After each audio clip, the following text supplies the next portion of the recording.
When Smash Ultimate's E3 demo went public, fans noticed something interesting about Yoshi. When going through his alternate costumes, one was missing that made many people upset. The iconic black ult was gone, and now replaced with this? What? They barely look different! Bandai Namco and Nintendo are close. Pac-Man's definitely gotta get some good costumes this time around. But they could have thrown some lipstick and a bow on and boom, it's Pac-Man right there. It doesn't make sense, I don't get it. Unless there's something more to these stories. Well, at least some of you think so. I covered the Black Yoshi removal way back when it happened, but what I saw in the comments was pretty interesting. Of course they got rid of the Black Yoshi. Well, I mean, we all know why Black Yoshi was removed. I don't know what you're implying, okay, well, some people didn't hold back. But come on, they're not serious, right? I always thought that they just wanted to get a reference to the new game, Yoshi's Crafted World, in there for promotional sake. There's nothing more to it. Nintendo just likes money. If you were gonna cut a costume to make space, you'd probably want to remove one that's newer and doesn't appear too often. Purple and black were only added as colors in Smash 4. And come on, this Yoshi variant is only in Yoshi's Story, and Yoshi Touch and Go, and Island DS, and Mario Tennis Open, and Paper Mario, and okay, maybe he isn't that obscure after all, huh? If it was between purple and black, it's debatable which has been in more stuff between the two, but one was certainly more popular with fans than the other. Makes you wonder if these comments had any merit, or something else was at play. Apparently Black Yoshi has a secret, controversial origin, and we're gonna find out. And while I scour the web to find answers, I'm gonna tell you about today's sponsor, Established Titles. Hey, look what comes up when you search Smash Cut Costumes. We've made it, guys! Established Titles is a fun and novel way to preserve the natural woodlands of Scotland while helping global reforestation efforts. It's a project based on an historic Scottish custom where landowners are referred to as lairds, or lords and ladies in English. Oh, not those lords. Forgot this was a Smash video, we can't reference Fire Emblem here. They definitely didn't get any cut content for this game. Title packs give you at least 1 square foot of dedicated land with unique plot number on a private estate in Edelston, Scotland, and an official certificate with a crest. Yes, now there's no debate, I am a lord. I'm dead serious though, you could officially include the title lord or lady on your credit card, plane tickets, dating profiles, whatever. Established Titles also plants a tree with every order and works with global charities, One Tree Planted, and Trees for the Future to support global reforestation efforts. So your purchase actually benefits more than just your dating profile. The first 200 people purchasing a title pack using my link will effectively be next to my plot, within a few minutes of walking distance. So depending on how many of you want to become a lord or lady, we could build our little Siiroth kingdom. It makes an amazing last minute gift, especially since Established Titles is actually running a massive Black Friday sale right now. Plus, if you use the code Siiroth, you could get an additional 10% off. Go to establishedtitles.com/Siiroth to get your gifts now and help support the channel by doing so. Also, if this is you and you won the giveaway in the last video, read the description. But while I scour the comments, videos, and internet forums for this, we can't forget that Nintendo still did Pac-Man dirty like that. Miss Pac-Man could have turned this character into a Robin or Inkling type with multiple genders, and for a game all about legacy, having the first major female lead in an insanely popular title would make sense, if they wouldn't get sued for doing so. Miss Pac-Man was created by Midway, which eventually got the rights to release Pac-Man internationally back in the day. But after Namco got the license back, she would be their property then, right? Well, so apparently I found out that the Arcade Archives release of Pac-Land that comes out tomorrow was modified to replace Miss Pac-Man to have the new Pac-Mom character from Pac-Man Museum Plus. Yeah, this was a big revelation. Not only has Miss Pac-Man started to be phased out over the years, but now she's being outright erased from history. So okay, it's clear there's just some legal troubles that would keep her from being in Smash Ultimate, nothing else to it, there's one mystery solved. Well then. Yes, Miss Pac-Man has been in the Pac-Land stage in both Smash 4 and Ultimate for all this time. Sure, she's not a spirit or featured in a very prominent role, but she is referenced slightly. And isn't that what a lot of alternate costumes are all about? It's stuff like this that really made me want to make this video. Lots of Smash Cut content could be explained by it taking too long to develop or something else taking priority, but giving us a Miss Pac-Man or a Black Yoshi ult on the other hand, well, they certainly don't seem like the most time-intensive projects. And while the real reason behind the former not being in Smash may lie in the most bizarre of places, as we'll see in a bit, Miss Pac-Man being left out as an ult must have some other reason behind it. And what could that be? Hey, there's Sonic! Look at his costumes back in Brawl, there's barely any differences. Okay, it gets a bit better in Smash 4, still very similar, but at least they made the different colored ones more defined and...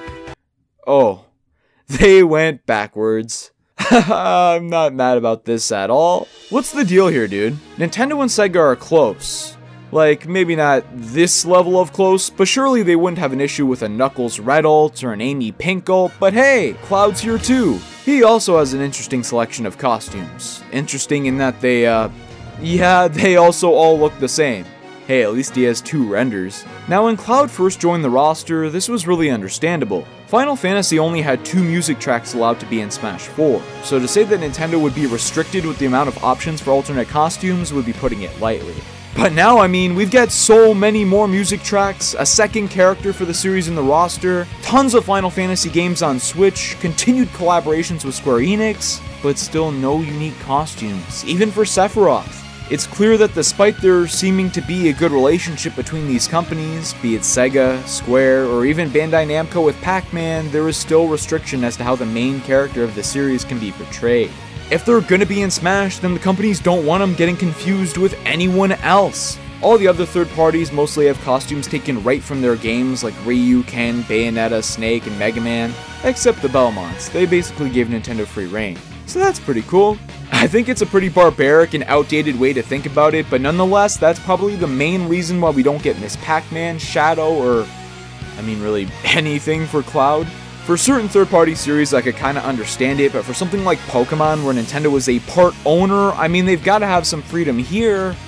Okay, so Pokemon doesn't seem to love getting bold standouts for their characters either, which is kinda interesting. Sure, some of them get more distinct colors, and while I do like a few of Pichu's ults, there's a ton of missed potential as this artist shows. Like, oh my, could you imagine? Like, Pikachu in particular has little to no color variation. Some cool accessories, sure, but nothing that could possibly confuse you about this being Pikachu. One of the most obvious ideas for Pokemon palette swaps to me is their shiny form. Every Pokemon has one, it's an easy reference to implement, and actually makes canonical sense, but very few Pokemon in Smash have shiny ults, and the ones who do are debatable at that. But if there's any doubt in the idea that Pokemon's just being protective of their character designs, I invite you to look at their own games. Shiny locking had been around for a while in this series, but never gained much prominence until more recent generations. In Pokemon Black and White, your legendary can't be shiny in the main story because it could confuse kids about why the Pokemon they have doesn't look like the one on the box art. Yes, this is the real justification. Shiny Pokemon aren't in Pokken Tournament either, another game they have a lot of direct involvement in. So to say that a game that they aren't creating themselves could do something like that in recent years would be a stretch. The green Mewtwo that referenced its shiny has slowly been made less prominent over time to the point where they don't even resemble one another anymore. Even series director Masahiro Sakurai has gone on record saying that they were difficult to deal with. Bro, with all this talk about Yoshi, I gotta point out that in Yoshi's Woolly World, each of the Smash Amiibo would give Yoshi a coloration that matched the character used, except for any of the Pokemon, which didn't give Yoshi anything at all. Yet even the third parties could be used, man, that's crazy. And then in Mario Maker, each of the Smash Amiibo would give you the ability to play as an 8-bit sprite of the character, which for this instance, Pokemon could be used. So that's good, right? But the thing is, while all the other Amiibo had unique sounds based on the character's original games, the Pokemon just had the normal basic Mario sound effects. Again, even the third parties had their own sounds. It's no wonder why the representation is so restricted in Smash. But Pokemon and third parties aren't Mario. If there's any franchise that would have no issue with giving freedom in the alternate costume department, it would be this one. Nintendo is in full control here, so they would have no real reason to remove Black Yoshi. Well, unless it's over an old origin story for the character that I found. There's actually a Yoshi story comic from 1998 issued to German Club Nintendo members that tackled something pretty heavy. A group of Yoshis find something in the sea. They don't know what it could be until a black Yoshi pops out. Having never seen a Yoshi that looked like this, they begin to start cleaning him off. Painfully. Yeah. Red Yoshi says that he's, quote, creeping him out, another saying that, quote, all black Yoshis are stupid, and that he should find some others that look like him to hang out with. Again, this is in an official Nintendo piece of media. This got through. So Black Yoshi is sad now and stares off into the distance as the sun is going down. The others are partying and begin to relax when all of a sudden they get attacked. It's not looking good until... Yup, Black Yoshi comes to save the day. Even after all of that. Now being friendly, they begin to have a discussion about prejudice and how he, quote, doesn't have it easy as a black Yoshi. Stories about him going to the club and being denied entry, as well as many other hardships that he had to go through, with the comic concluding with how you shouldn't judge a Yoshi by its color. It's not too difficult to see what they were trying to get at here, and it's definitely a bold move for Nintendo to try to take on issues as pressing as this in a children's comic. And while it ended on a positive message of acceptance, maybe the contents were a bit too close to issues real people experience, in a medium used by many as an escape from that. But why does Nintendo of today have to worry about a 1998 comic anyway? Sure, it's resurfaced in recent years, with many fans even asking for more of these messages to get delivered in this way in the future, but it's not like this is that well known. The impact of Black Yoshi today doesn't have much to do with this specific comic origin. So while this is something Nintendo may not want to put in the forefront, it can't be the real reason for Black Yoshi not being in Smash Ultimate since he was in Smash 4, which, checks notes, came out after 1998. Looks like we'll have to dig a bit deeper and try to uncover the controversial modern interpretation of Black Yoshi. While not part of the quote-unquote Mario series in Smash, when you think Yoshi, you think Mario, and his ults in Smash are... I mean, fine.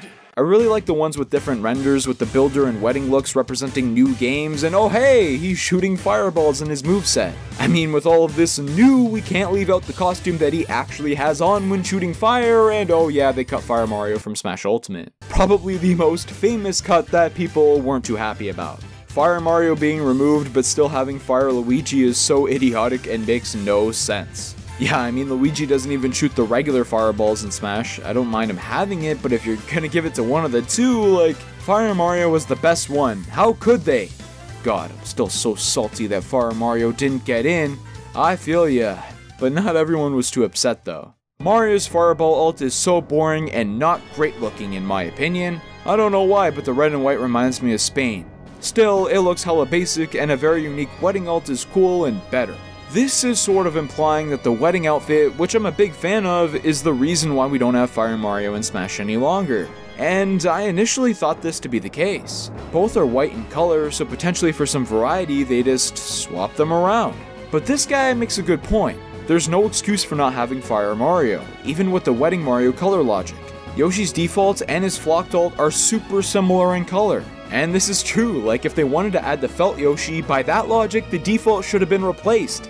And well, we all know by now that that didn't happen. Kinda adds more to this mystery, to be honest. Starting to make me think that they figured people wouldn't mind since Luigi had it as well, which is just insane. It was a fan favorite. No, I've covered every rejected costume from older Smash games in previous videos, and there's a lot of cases like this, but the real reason I wanted to make this video in particular is that some content you can understand why it's not in Smash Ultimate, right? Like there's a reason why every character doesn't have a crazy moveset, 8 unique renders for alternate costumes, and a bunch of Echo Fighters. Like these things take more time, and that's the obvious excuse. But for a fan favorite costume that's literally shifting the color palette a little bit, that's where some of the biggest mysteries lie. Like there's some other reason why it's not there. Daisy to me is a great example, with Kirby and other Game Boy original characters getting the cool grayscale ult as a reference to that. There is no good reason for why Daisy of all characters doesn't have one. Look, that's her in Super Mario Land, right there. Don't know what Mario's up to there, but this was her first appearance and it should be showcased.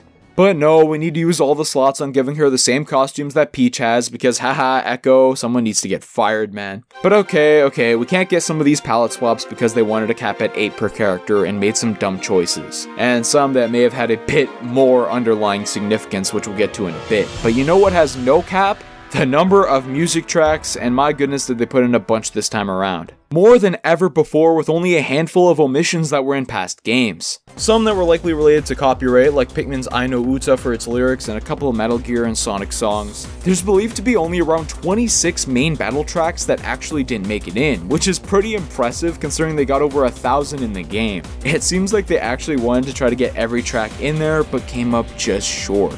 Well, that would be the case if it weren't for some of the tracks being ones that they could have very easily brought back. Ground Theme 2 from Super Mario Bros. Is the only Mario track from previous entries to not return for Ultimate. Yeah, the only one. The song is basically a mashup of the reggae Super Mario Bros. Theme along with the underground, game over, and level clear themes, so it seems pretty standard. The stage it got played on in its origin title of Brawl, Mushroomy Kingdom, is still in Ultimate, so there's really no reason to cut it. Right? Well, the thing is about this stage, while it's basically a recreation of 1-1, but it's like abandoned from 40 years ago, in Brawl, it didn't just contain 1-1, but actually 1-2 as well. This got cut from the stage when it was included in Smash 3DS, and eventually stayed that way for Ultimate. Kind of a hidden stage cut, huh? Ever since Smash 3DS, this track has also been absent. So, is this the reason behind it all? Are we just one Mario track short in the game because this one area got taken out of the stage? Well, that would make sense, it's just, Ground Theme 2 never played on 1-2 in Brawl. It only played when the stage was on 1-1. So that can't possibly be the reason. Is it because the track got remade into a new version? That seems to be the reason behind the Diamond and Pearl Wild Battle theme from Smash 4 not getting back in, but this didn't get a new remake. Was it just bad? I don't really know if this logic can be justified when some other songs exist in the game. I looked into the composer to see if there was an issue there, because there definitely seems to be issues with some of the higher profile ones. Like how we can't get Xenoblade X music in there because the composer is likely very expensive with his work on Attack on Titan and stuff like that. But in this case, they do have a song in Smash Ultimate. The Dr. Mario theme comes from the same composer. So that doesn't seem to be a valid reason either. From Kid Icarus to Zelda to the freaking Wii Sports theme, there seems to be a bunch of music tracks that were potentially going to get some change that ended up getting cut. The developers probably just thought they were not good enough or suited to be battle themes. Or they could have just been forgotten about. So after I finished listening to some Smash music that we'll never get to hear again, I tried looking up what Black Yoshi's been up to recently, when I found that Yoshi actually uses a different render for his spirit artwork in Smash. That's pretty cool, you know, giving him something extra. It's... Wait, what, you're telling me that every character has different spirit artwork? Oh yeah, that's true, how could I forget? It's just I thought that because, you know, Pokemon Trainer doesn't have it, Wii Fit doesn't have it, and Robin, and the Mii's. Wait, what? Why do all of these characters not have this? Dropping the act for a second, I thought this was kind of weird, especially since this alternate artwork is entirely reused from other places. It's not like it's originally drawn or anything like that. In addition to the ones that I mentioned, Advent Children Cloud doesn't have different spirit art either. I mean, that is movie related, so fine. Default Kazuya doesn't either, but third party in just one form, like those are fine, but the others, what's going on here? I mean, the Mii's in this form are kinda Smash original characters if you want to stretch it, so fine. The rest all have the commonality of being split into separate male and female versions, so does that have something to do with it? Well, I think these guys might have something to say about that. I'd say Wii Fit is probably due to the lack of official artwork. Robin doesn't actually have any art from Awakening that shows their entire body, and Pokemon Trainer, well, Smash doesn't seem too intent on putting any human character's art in spirit form, it seems like. Imagine how many spirits could have been created if they did this. Put in a trainer like Sycamore and give him Greninja as a character with Pokeball help from Fennekin and Chespin. Like, wouldn't that be crazy? It makes sense, and Sycamore and the XY Pro tags have trophies in Smash 3DS. They've been acknowledged before. Professor Oak and Misty have trophies in Melee. It's just in the games where Pokemon Trainer actually appears that this stuff kinda gets toned down. They probably want to make it more special to just have one Pokemon Trainer in Smash that could represent a bunch of different generations Pro tags with their ults, and since for every Pokemon spirit they wanted to use the Global Link artwork to stay consistent, artwork that trainers don't have, there would be some problems arising from that as well. Pretty bold to want all of this consistency when you leave out just one Mario music track and only make one of the Yoshi's felt. I don't know if I'm going to be able to get over this. We have to find out the reason. A spirit I thought we'd be seeing make Smash Ultimate is Psylux, since they have quite a few Metroid spirits in there, and he's been one of the most prominent characters in recent years. More than the mech from Federation Force anyway. But he wasn't there, and I think he's too big of a deal to just forget. There's something more going on here. I personally believe a Psylux spirit was planned to come out in a DLC event role alongside Metroid Prime 4's release. Considering that Trace and Candon got in, but leaving him out would only really make sense if he turned out to be the speculated main villain for that upcoming game. But the game famously got delayed, so things got kinda screwed up there. That's just a conspiracy though. There's probably hundreds to thousands of possibilities of new spirits, music tracks, and alternate costumes that you could argue deserve to be in Smash over something else. But content that got cut from older games made it through all the hurdles, all the fan opposition, and is forever in Smash history. It makes you wonder why the fan favorite Black Yoshi didn't make it in over purple or any of the other colors. It couldn't have something to do with Super Mario Logan? I know why Black Yoshi was removed. Was because of Super Mario Logan. Black Yoshi was removed to that Super Mario Logan show here on YouTube. Good luck convincing me otherwise. I blame Super Mario Logan's rise in popularity in 2015 for the removal of Black Yoshi. Nintendo did not want any reference to Logan. Another obvious reason for why Black Yoshi didn't return in Smash Ultimate is people will associate the Black Alt with those Super Mario Logan videos. What are you guys even talking about? Super Mario Logan was, and still is, a popular show on this platform that tells stories using plushies that kinda started to gain traction with Mario characters. Man, this went crazy back in the day. I have such great memories watching the originals, and later on this Black Yoshi plush was introduced, and actually turned out to be one of the most popular characters on the show. This could be part of the reason why there was so much hate when this costume was cut from Smash. Millions of people watching this show, and this form of Yoshi can't be played as in Smash? What? You'd think if anything, this increase in popularity would add to the list of reasons to keep the costume in. But some viewers of the show would have a different perspective. Maybe Black Yoshi's ult was removed because of Super Mario Logan. In the show, Black Yoshi was a black stereotype, and maybe that was the reason he was removed in Ultimate. Okay, I'm only gonna go by clips that I watched researching for this video and wiki reading to judge on this, but the first thing this fan page says is he's, quote, a stereotypical African American who lives with Mario and is Yoshi's cousin. In the hobbies section it says playing video games, most often Call of Duty, asking Mario for money, eating KFC and Popeyes, drinking grape Kool-Aid, stealing things, bugging Mario, being ghetto. Like, bro, what? I mean, this is a comedy, but stereotypes like this and their Jackie Chu character caused some controversy among parents who found out their younger children were watching this who might not be able to distinguish that. Think this version of the character didn't get much attention? Well, many were clearly fans of him, as if you go on Amazon, you'll see his plushes bought frequently with other characters popularized by SML, like the Magic Koopa and the Chef Puppet guy. Did Nintendo remove the Black Yoshi ult from Smash as a way to keep kids from looking up Black Yoshi and finding these videos? Possibly associating Nintendo with stereotyping in an era where Twitter tried to cancel the game over a feather on Mr. Game & Watch's head? That's probably something they'd want to avoid. But come on, Nintendo doesn't pay attention to YouTube videos. They wouldn't do something about it even if it was problematic. Well, except for those people who want to mod Mario skins into Smash Bros. They took those down. But come on, they wouldn't care about Super Mario Logan. It's not like they would send a cease and desist to Logan in 2021, threatening to sue them over using their characters. Yeah. If you never heard about this incident was game-changing to this channel. Characters would be replaced with non-Nintendo related plushies going forward, even Black Yoshi, but the damage had already been done, and in 2018 when Smash Ultimate came out, this was still ongoing. The channel had turned this color of Yoshi into a negative stereotype in a world trying to get rid of them, and it could have been the main catalyst behind removing the costume. Well, at least it's still in Mario Kart Tour, that's something. Wait, Mario Kart Tour? This mobile game released a year after Smash, and Black Yoshi was added as a possible costume. Now he's been in Mario Kart before, with 8 in 2014, just like he was in Smash 4 that same year, so it's no surprise that he got brought back for Deluxe, since it's just the same game with more content. It would have caused way too much controversy if he was gone from there. But Mario Kart Tour? That's entirely new. So does Nintendo really have an issue with him? Oh, but it's Mario Kart, they probably have way more Yoshi colors in there than Smash does. There's no cap of 8 alternate costumes.